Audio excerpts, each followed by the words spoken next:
Europe 1 Soir Week-end. 19h, 21h, Stéphanie Demureux. En compagnie de Jules Torres et Michel Fayad. On entendait les réactions à gauche après la mort de Quentin Derenque. Je voulais vous parler de cette onde de choc jusqu'à l'étranger avec l'administration Trump qui réagit ce soir. Mais je voulais quand même vous faire écouter. Je ne veux pas manquer ce plaisir. Vous Nathalie ne résistez Arthaud. pas. Ah oui, je ne résiste pas. Écoutez Nathalie Arthaud, ce qu'elle en pense elle aussi. En termes de violence, ce qui se passe dans la société, ce qui se passe dans le monde est incomparable par rapport à ce que vous reprochez, les mots, le bruit et la fureur de LFI. C'est incomparable. Quand je vois, moi, que le gouvernement français a continué à livrer des armes à Israël... Quel est le rapport Le rapport, c'est quoi? On a un gouvernement qui a été complice de ce qui s'est passé à Gaza pendant 2 ans et qui a été complice des 70 000 morts. Quel est le rapport avec absolument. le sujet Eh bien, parce que là, on est en train de discuter de la violence. Les obsessions anti-israéliennes. On est en train de discuter de la violence. Et on est en train de discuter de la responsabilité morale et politique des uns ou des autres. Eh ben, excusez-moi. La porte-parole de la lutte ouvrière sur BFM TV, c'est lunaire. Non, mais ils sont magiques. Elle va convoquer Gaza... alors que Quentin Derenque a été tué par l'extrême gauche, enfin, en tout cas a priori par la jeune garde, l'enquête nous le dira, mais enfin c'est lunaire, Michel Fayad. Bien sûr que c'est lunaire et en plus c'est faux, parce qu'on n'a pas livré des armes à Israël et il n'y a pas de génocide à Gaza, donc il y a deux énormités qu'elle a sorties. Non mais cette obsession... Mais c'est ça, c'est une obsession, mais je pense que en fait... elle essaye d'être plus royaliste que le roi parce qu'elle a été dévancée par et les LFistes et NPA, vous savez, les deux mouvements d'extrême gauche. Et donc, en fait, je pense qu'elle essaye de surenchérir pour se montrer encore plus antisémite, encore plus anti-israélienne, etc., pour essayer de se montrer, d'attirer des gens, parce qu'en fait, sa voix était Non, mais ce qui est inquiétant, c'est qu'elle pense pouvoir attirer des gens. J'espère qu'elle se trompe, parce que cette obsession devient grotesque, Jules Torres. Vous savez, Stéphanie Demureux, on parle quand même d'une dame qui est communiste en 2026. Trotskiste. Elle est communiste trotskiste en 2026. Donc, qu'est-ce que vous voulez qu'on attende de cette dame? Mais Monsieur Roussel qui, au est quand même un peu moins... Oui, bon, Monsieur Roussel, il plaît aux gens de droite parce qu'il dit qu'il adore le vin et la côte de bœuf. Bon, ça reste quand même un communiste, lui aussi, en 2026. Non, mais il ne convoque pas Israël et Gaza toutes les 5 minutes. Non, bien sûr, mais je vous rappelle quand même que cette dame, au lendemain de la mort de Quentin, disait, bon, c'est évidemment tragique, mais il faut s'en prendre aux nervis d'extrême droite. Voilà aujourd'hui la réalité de cette dame qui, en effet, est incapable de sortir de sa grille de lecture. C'est-à-dire qu'il y a les dominants, il y a les dominés. Les jeunes filles de bourgeois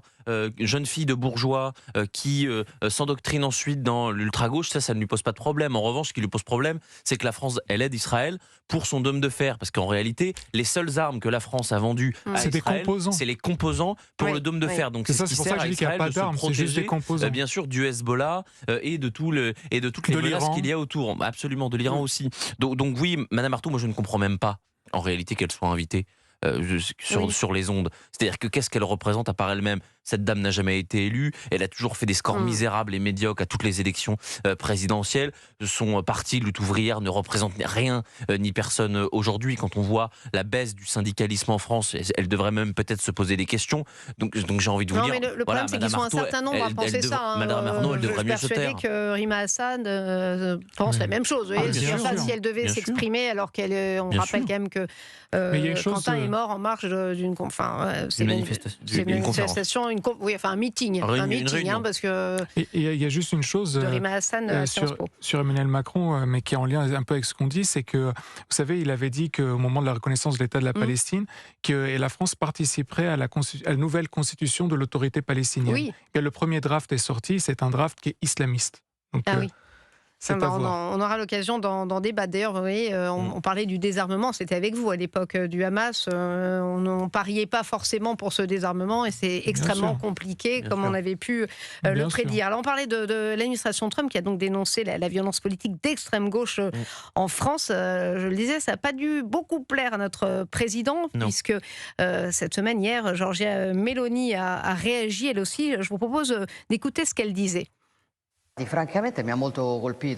Franchement, j'ai été très impressionné par cette déclaration de Macron. Je ne m'y attendais pas. D'abord parce que ma réflexion n'est pas spécifique à la France. Je vois un climat que je n'aime pas. Je le vois en Italie, je le vois en France, je le vois aux États-Unis. J'ai aussi commenté le meurtre de Charlie Kirk. Oui, intervenir en exprimant entre autres sa solidarité avec le peuple français sur un sujet qui, clairement, concerne tout le monde. Ce n'est pas une ingérence.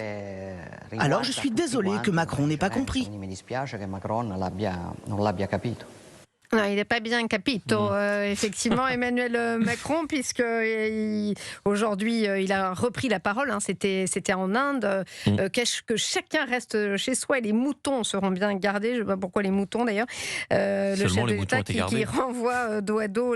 C'est peut-être à cause des vaches qui ne sont pas présentes, je ne sais pas, au salon de l'agriculture. Non, mais allez savoir. Le chef de l'État renvoie dos à dos, donc extrême gauche et extrême droite. Les partis extrêmes doivent faire leur ménage, l'extrême gauche en l'occurrence, mais les autres partis, l'extrême droite aussi. Comme ça, il n'y a pas de jaloux, qu'il y a dans ses rangs parfois de militants qui justifient l'action violente, toujours dans le en même temps. Emmanuel Macron, il n'est pas fichu de dire voilà, c'est terrible, cet étudiant, peu importe, encore une fois qu'on ne partage pas ses idées, n'aurait pas dû mourir. Non, il met dos à dos les. Oui, mais Emmanuel Macron a évidemment fait un tweet, il a réagi. Oui, d'ailleurs, ça avait étonné quelques-uns avec des mots qui étaient assez justes, assez essentiels.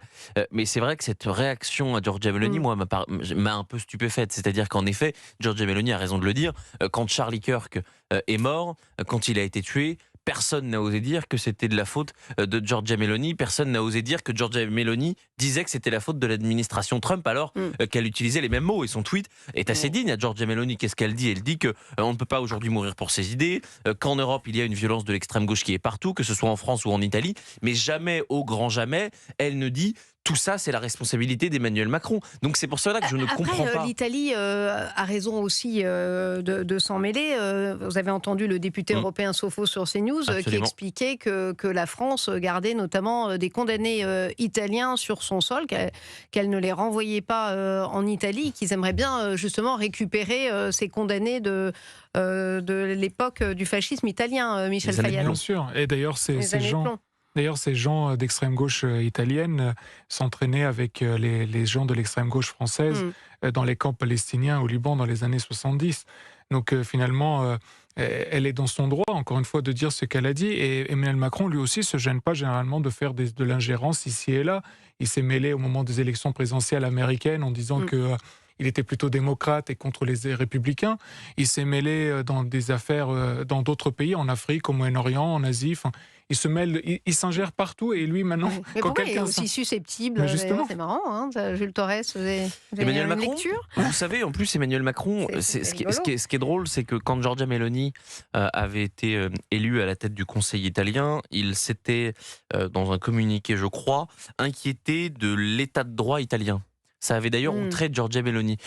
Donc Emmanuel Macron, en indignation à géométrie variable, c'est quasiment le président de l'Europe. C'est-à-dire qu'il tolère pour lui ce qu'il ne tolère pas pour les autres. Et puis, je voudrais quand même revenir une seconde sur ce qu'il nous dit.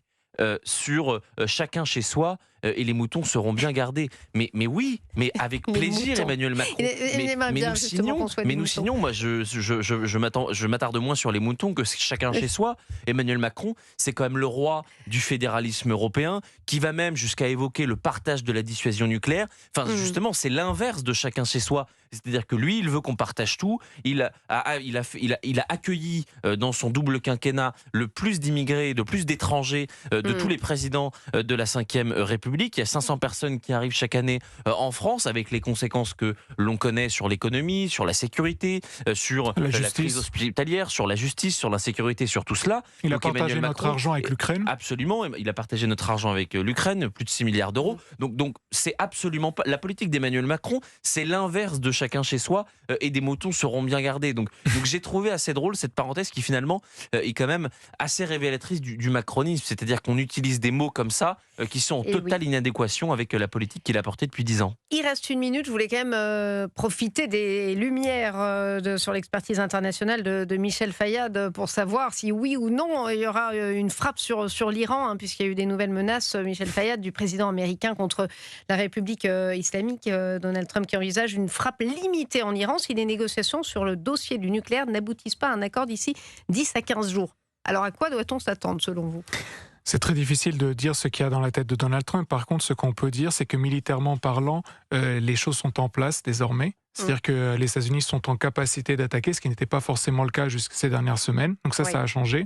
Il y a des informations qui ont été relayées par Seymour Hersh, qui est un des plus grands journalistes d'investigation américains, qui a dit hier que Donald Trump pourrait lancer vraiment cette guerre imminemment. Donc il y a des choses qui sont en train de changer et effectivement il y a une possibilité que Donald Trump frappe certains sites pour montrer son sérieux à l'Iran et ensuite de continuer les négociations. Et il y a d'autres options qu'il y ait une guerre directement sur plusieurs semaines d'entrée de jeu. Et pour le moment, apparemment, il n'a pas tranché. Mais c'est clair que ces dernières heures, Donald Trump a durci son ton. Écoutez, affaire à suivre. Merci Michel Fayad, merci à vous. Jules Torres, une petite annonce avant de nous quitter. Elliot Deval, enfin de nous quitter pour la deuxième heure. Vous sortez, mais moi je reste. Elliot Deval vous donne rendez-vous chaque vendredi de 11h30 à 13h, le week-end samedi et dimanche dès 11h. Elliot vous invite à débattre en direct avec ses chroniqueurs et invités sur tous les sujets d'actualité. Elliot Deval et vous de 11h30 à 13h, le vendredi de 11h à 13h, le week-end sur Europe 1, la radio libre. On se retrouve dans quelques instants pour la deuxième heure d'Europe 1 Soir Week-end avec Georges Fenech et Vincent Roy. Mon invité Alexandre Jardin, écrivain qui était, vous vous souvenez, à la tête du mouvement des gueux, il a un autre combat. Alexandre Jardin, il nous en parlera dans quelques instants.